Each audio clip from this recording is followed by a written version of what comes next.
জাতিসংঘ সাধারণ পরিষদের ৭৯তম অধিবেশনে যোগ দিয়েছেন বাংলাদেশের অন্তর্বর্তী সরকারের প্রধান উপদেষ্টা ডক্টর মোহাম্মদ ইউনূস। এ সময় এক পর্যায়ে ভারতীয় সাংবাদিকরা কথা বলতে গেলে তাদের এড়িয়ে গেছেন তিনি। ২৪ সেপ্টেম্বর মঙ্গলবার ভারতীয় বার্তা সংস্থা ANI এ সংক্রান্ত একটি ভিডিও প্রকাশ করেছে। বার্তা সংস্থাটি জানিয়েছে, হোটেলের লিফটে ওঠার আগে ভারতীয় সাংবাদিকরা ডক্টর ইউনূসকে প্রশ্ন করার চেষ্টা করেন। এ সময় কয়েকজন সাংবাদিক তার খুব কাছে চলে যান। তখন তাদের ঠেলে দূরে সরিয়ে দেন এক নিরাপত্তারক্ষী। এ সংক্রান্ত একটি ভিডিও পোস্ট করে ANI-র ক্যাপশনে বলা হয়েছে, বাংলাদেশের অন্তর্বর্তী সরকারের প্রধান উপদেষ্টা ডক্টর মোহাম্মদ ইউনূস গতকাল গভীর রাতে যে হোটেলে পৌঁছেছেন সেখানে ভারতীয় সাংবাদিকরা তার সঙ্গে কথা বলতে যান। এ সময় গণমাধ্যমের প্রশ্ন এড়িয়ে গেছেন তিনি। এদিকে ডক্টর মোহাম্মদ ইউনূসকে জাতিসংঘ সাধারণ পরিষদের ৭৯তম অধিবেশনে যোগদান করায় শুভেচ্ছা জানিয়েছে জাতিসংঘ। প্রধান উপদেষ্টা এমন এক গুরুত্বপূর্ণ সময় এ সফর করছেন যখন বাংলাদেশ জাতিসংঘের সদস্য পদ লাভের ৫০ বছর পূর্তি উদযাপন করছে। জাতিসংঘ সাধারণ পরিষদের ৭৯তম অধিবেশন শুরু হয়েছে ২৪ সেপ্টেম্বর মঙ্গলবার।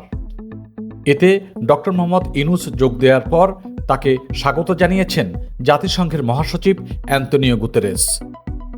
সাধারণ অধিবেশন শুরু হওয়ার পর ভাষণ দেন তিনি। জাতিসংঘের মহাসচিব বলেন, আমরা বিশ্বব্যাপী এমন এক চ্যালেঞ্জের মুখোমুখি রয়েছি যা আগে কখনো দেখিনি। বৈশ্বিকভাবেই এই চ্যালেঞ্জের মোকাবিলা করতে হবে। জাতিসংঘের ৭৯তম অধিবেশনে যোগ দিতে প্রধান উপদেষ্টা ও তার সফর সঙ্গীদের নিয়ে কাতার এয়ারওয়েজের একটি ফ্লাইট সোমবার সকালে হজরত শাহজালাল আন্তর্জাতিক বিমানবন্দর ছেড়ে যায়।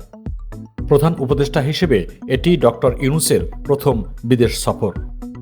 এদিকে জাতিসংঘ সাধারণ পরিষদের অধিবেশনের ফাঁকে যুক্তরাষ্ট্রের প্রেসিডেন্ট জো বাইডেনের সঙ্গে দেখা করেছেন ডক্টর ইউনূস। নিউ ইয়র্কে জাতিসংঘের সদর দপ্তরে মঙ্গলবার বিরল এ বৈঠক অনুষ্ঠিত হয়। রাজনৈতিক বিশ্লেষকরা বলছেন, জাতিসংঘ সাধারণ পরিষদের অধিবেশনের ফাঁকে যুক্তরাষ্ট্রের প্রেসিডেন্টের সঙ্গে কোনো শীর্ষ নেতার দ্বিপক্ষীয় বৈঠকের তেমন নজির নেই। বাংলাদেশের ক্ষেত্রে তো এমন ঘটনা বিরল। তবে দুজনে দেখা হওয়ার পর ডক্টর মোহাম্মদ ইউনূসকে কাছে পেয়ে বুকে টেনে নেন মার্কিন প্রেসিডেন্ট জো বাইডেন।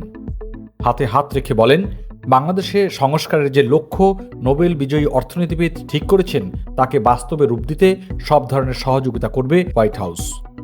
বাংলাদেশ সময় মঙ্গলবার রাতে প্রধান উপদেষ্টার ফেসবুক পেজে দুই শীর্ষ নেতার বিরল বৈঠকের ছবি ও সংবাদ প্রকাশ করা হয়েছে। প্রধান উপদেষ্টার প্রেস উইং থেকে জানানো হয়েছে, বৈঠকে ডক্টর ইউনূস বিগত সরকারের সময়ে সব ধরনের নিপীড়নের বিরুদ্ধে শিক্ষার্থীদের সাহসী ভূমিকা ও বাংলাদেশ পুনর্গঠনে তাদের গুরুত্বপূর্ণ অবদানের কথা জো বাইডেনকে জানান। ডক্টর ইউনূস জোর দিয়ে বলেন, দেশ পুনর্গঠনে তার সরকারকে অবশ্যই সফল হতে হবে। এ সময় যে কোনো সাহায্যে বাংলাদেশ সরকারের পাশে থাকার আশ্বাস দেন জো বাইডেন।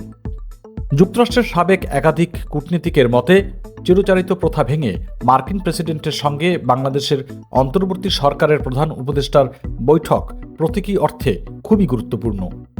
সংক্ষিপ্ত হলেও দুই নেতার বৈঠক এই বার্তাই দিচ্ছে যে হোয়াইট হাউস বাংলাদেশের বর্তমান প্রশাসনকে সর্বাত্মক সহযোগিতা করতে প্রস্তুত।